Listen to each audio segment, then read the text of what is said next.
So Maceió, it's in the northeast region of Brazil. It's right underneath the bump of Brazil, where it goes out into the Atlantic Ocean.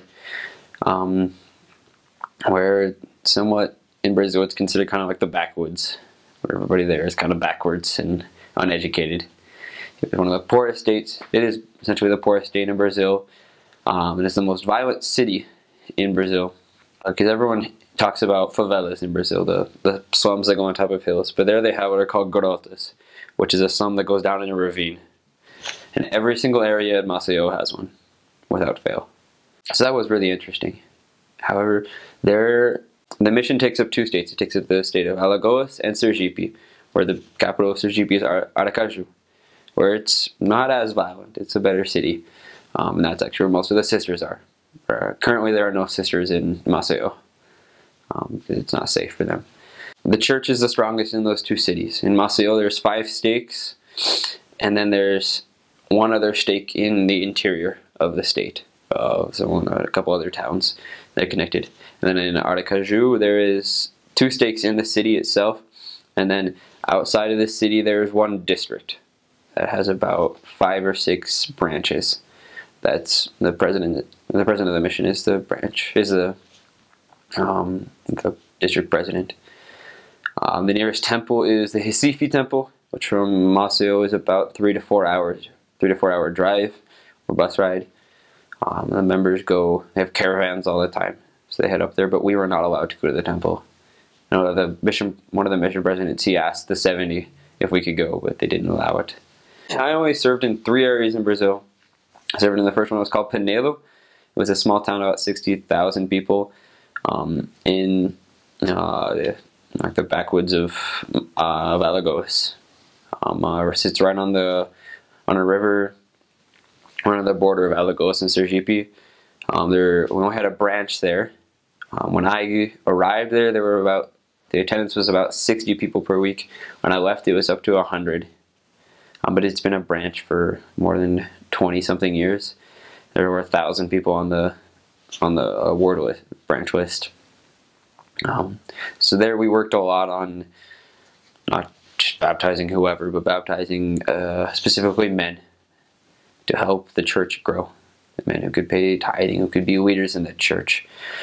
We tried to work on part member families as well, to help reactivate the less actives, because there were so many.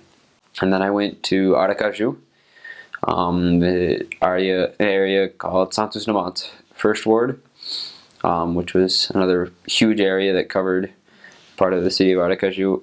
It wasn't nearly as poor, but it was a ward there. It was the oldest ward in Aracaju, so it was really established. We had a bunch of really good members who helped us out. I was there for 4.5 months, and then I went. While I was there, I messed up my knee. I dislocated my kneecap, and for that, I was sent to the mission office in Maceió, where I was there for 3 months. That we worked in the office until 6 o'clock, and then at night we went out in our area and worked. And I was in a ward there. That was also a really old ward in Maceió. The church has been there from I think it was the 60s. The missionaries, 60s or 70s, the missionaries first arrived. In my last area, we actually had one of the members who was part of the first families that was baptized in Maceió. So that was really cool. We got to talk to him about the history of the church. It's really, I think the word would be Protestant. There are a lot of, we call them evangelic churches. Evangelical churches. Those are really, really big, that we even singing ridiculously loud, yelling, screaming in their churches. They were everywhere. But everyone believes that the Word of God is good. So if you talk to somebody, oh, I love to hear the Word of God, but they don't actually want to do anything. They just want to sit there and hear the Word of God. So most people would say, if we asked if we could come over to share a message, oh yes, of course you can. The Word of God is always welcome in my house. But they would never want to actually do anything besides that. So the biggest thing that people had problems with was chastity, was getting married. So in Alagoas, it was 150 reais to get married, which comes out to like, right now it's not that much. It's actually like $35.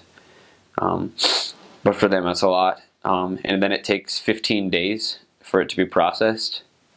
And then you can get married after those 15 days, but it's only on like Thursdays you get married. And then in Sergipe is where it took forever. You could either go to the private, like do it privately to get married in this the law, but it cost like 4 times as much, and it only took 15 days.